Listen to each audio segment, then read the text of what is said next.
believe I'm doing this. Okay. Hey guys, welcome back to my channel. So today I am going to be sharing with you my complete university journey.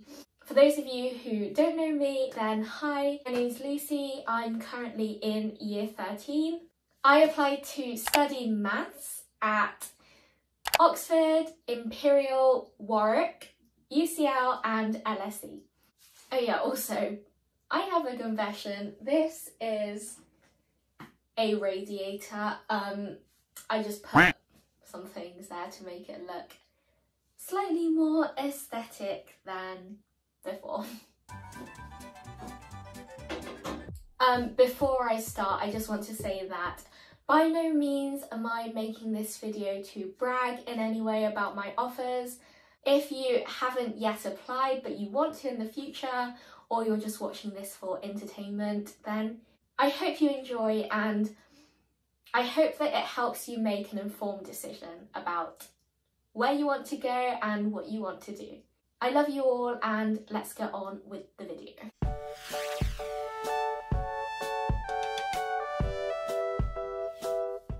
So for maths, a lot of courses either recommend or they insist on having an entrance exam. So I sat 2 entrance exams, the MAT, which was taken by Oxford, Warwick and Imperial, as well as the TMUA, which is taken by LSE and Warwick. If you want to know more about these exams or how I prepared, etc., then like this video and I'll make that one.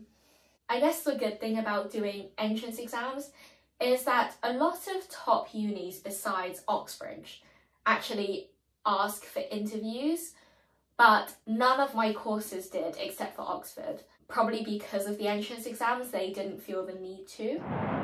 The first uni that I heard from was the University of Warwick, which was the 8th of December 2020. So, I'm so excited. It is 7:07 on Tuesday, the 8th of December. I have my first offer. So earlier today I got a track notification and it said that there's been an update, which is so exciting because literally everyone at school has gotten updates except for me. And no, I wasn't stressed because I done exams and stuff that other people didn't have to do. So I did the MAT, the TMUA. Why was I about to say STEP just then? Who knows? But yeah, so I got my first update from University of Warwick. I'm just happy that I got one. I'm going to university if I can meet the conditions. Also, this is literally my favourite jumper right now because it's so warm and it's like freezing in my house at the moment. As I said in that video, like literally everyone at school had heard from their unis, like at least one. Some had even heard from like 2 or 3. And I was one of the few people who still hadn't heard anything from anyone. So yeah, I was really glad to hear from Warwick. When you hear from a uni via UCAS, you get this email saying there's been an update to your UCAS application. So you don't know who it's from, you don't know what it is, but you do know that there's an update. And yeah, I got that. I was so happy. The conditions were really high. Like out of all of the ones that I received, Warwick actually had the highest conditions. Because I'd taken the TMUA and the MAT, I was able to get it reduced to A star, A star, A. Otherwise it would have been 3 A stars. The next uni that I heard from was actually Imperial, which honestly I expected to hear from Warwick first, but I really didn't expect to hear from Imperial second. I thought that Imperial would have given offers probably in March. Guys, it's really early and everyone's still asleep, so I'm talking really quietly. Thursday, 17th of December. 6:38 a.m. I woke up to an email from Imperial College London saying that I got in. So I'm really glad because Imperial is like my second choice, and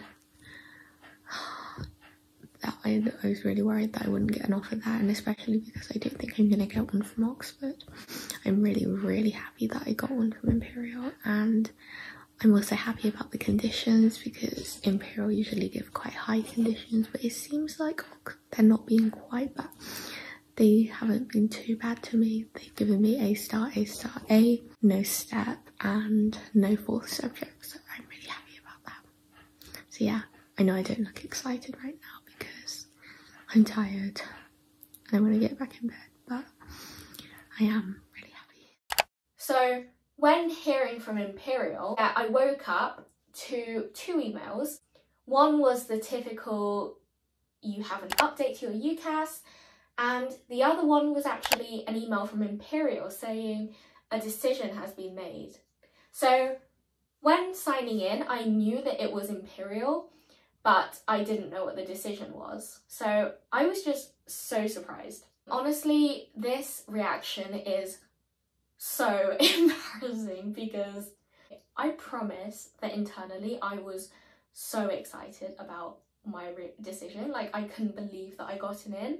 But for some reason, on the outside, all I could manage was, yeah, I'm really happy that I got in. Or like something awful along those lines. But internally, I was buzzing because, yeah, Imperial was really high up on my choices. And also, Imperial can be known to give quite harsh conditions. My friends have gotten step attached, they've gotten conditions for all of their A levels that they do, like I do 4, but I only got conditioned for 3. Only A star, A, and the 2 A stars had to be in maths and further maths, which I expected, and the A actually had to be in chemistry, which I thought was a bit, okay, like that's fine, but it's also interesting because I would have thought that they would have picked physics, but oh well. And yeah, so I was just really over the moon with Imperial. After hearing from Imperial, there was this big break, like the winter break. There was Christmas, New Year. So there's quite a big gap between getting the ones before December, like December and before, and then the ones after. So the next uni that I heard from was the University of Oxford, which out of all of the UK unis, the only ones that you actually know, like the date that you're going to hear your decision, are actually Oxford and Cambridge. So I knew that I was getting my decision then. It was also like my online mocks week as well at school, so it was just generally like a really stressful week. I will insert my decision here.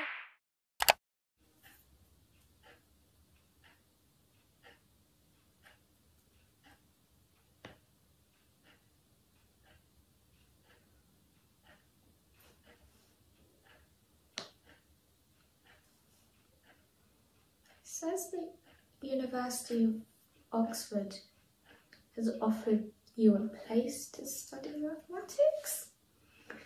Wait. Oh my god. Oh my god. I got in. I really didn't expect that. If you want to check out like my full Oxford decision video, then I will put it somewhere up here. My Oxford conditions were again A star, A star, A. So all 3 of the offers that I'd received so far were the same effectively. I mean, Imperial insisted on an A in chemistry, but the other 2, it could be either or, but they were all the same grades. So yeah, this was on the 12th of January 2021. So after then, I actually heard from my next uni in quite close time period to Oxford. This was now the 26th of January 2021, and honestly this is really embarrassing as well, this clip. I don't know which one's worse, this one or Imperial's, because this one I was slightly tipsy from the virtual drinks. it wasn't really drinks, but I had, like this one, I was on the opposite end of the spectrum to Imperial. So I was just at Christchurch Drinks and I literally just got notified of, whilst I was in a breakout room, hi guys if you're watching and you're at the drinks. Actually I think not many people were drinking, but whatever. And so what it was that I got in to what's the place called again? Oh yeah, UCL, because I got notified through a track update, and yeah, I'm really happy. So that's 4 out of 5 so far, yay! Just waiting on LSE now. So happy to have received my 4th offer, but unfortunately it was again an A star, A star, A. So I was now in a position where I basically had 4 reaches in terms of the grades, and they were all the same, which was a bit of a weird situation to be in. I was just in a bit of an awkward position. Like, I've got these 4 amazing unis who have given me offers and I'm like, why? How? I'm so excited. But then also, what happens if I mess up my A-levels? Like, what do I do? And at this point, there was also a lot of uncertainty as to what was going to be happening with A-levels, like centre assessed, mini exams, teacher assessed, normal exams, no exams, like no one knew what was going on. So I guess I was a bit stressed about this grade situation because effectively it was a bit all or nothing. A lot of my friends by this point had started replying to their offers, firming, insuring, looking at accommodation and stuff like this, and I was basically waiting for LSE. So LSE are known to be pretty slow. Like, they're up there with like the Scottish unis in terms of how slow they are. Other Oxford offer holders had started withdrawing some of their other applications, but I was holding on to this LSE application because I was hoping that it would give me a lower condition than A star, A star, A. Like, even A star, A, like, I'll take that, you know? Or A star, A, but the A star doesn't have to be in further maths. Like, I was pretty desperate for an insurance by this point. And LSE kept sending out these letters. We're going to make the vast majority of our decisions by this day. And then once it reached that day, they would send out another email being like, we apologise for the further delay. I just didn't know when the offer or rejection would come because they were honestly like really taking their time. I was getting progressively more nervous by this point because, you know, the forums online, they were saying stuff like, yeah, LSE like really look at personal statement, and the course that I applied to was G0N0, which was mathematics, statistics and business. And my personal statement had, yeah, maths, a tiny bit of statistics and 0 business. So it definitely wasn't going to be a standout personal statement. Like, I was aware of that, so I didn't think that my chances were good. So when I heard from LSE, it was actually the 20th of April. Like, what?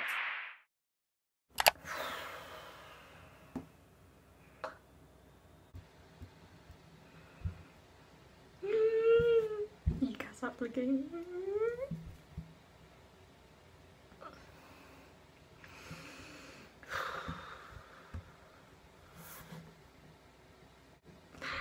Final time.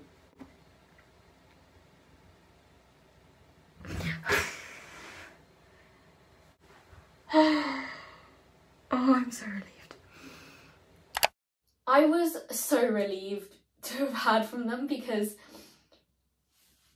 this just proves that it's not true, but when you're waiting, it's easy to think that, you know, the longer you have to wait, the less likely your chances. I got in and the standard offer for my course was AAA, which I was just so happy about. So yeah, that wraps up my uni journey 2020 to 2021. If you would have asked me before I applied, I did not think that I would walk away with 5 out of 5 offers. Oh yeah, people have asked me whether I regret any of my choices and whether there's anything that I would do differently. And honestly, up until the point that I got LSE, I was slightly regretting some of my choices, which was number 1, that I didn't apply for an insurance, and number 2, that I applied for LSE because they were just taking so long. But now that everything's over, I am glad that I applied for LSE because that did end up being my insurance. Or I could have just looked up the entry requirements and it would have saved me a lot of stress, but I don't think logically. I really hope that you enjoyed going through my university decisions with me, and I'm so glad that it's over because it was honestly it was exciting, I guess, but also a pretty stressful period of time, definitely, especially the exams that I had to do. If you have any questions, then please get in touch, comment them down below or message me on my Instagram, which I will put here. Best of luck to anyone else who's still waiting for a decision or with any future applications. I love you all and I'll see you guys in my next video. Bye!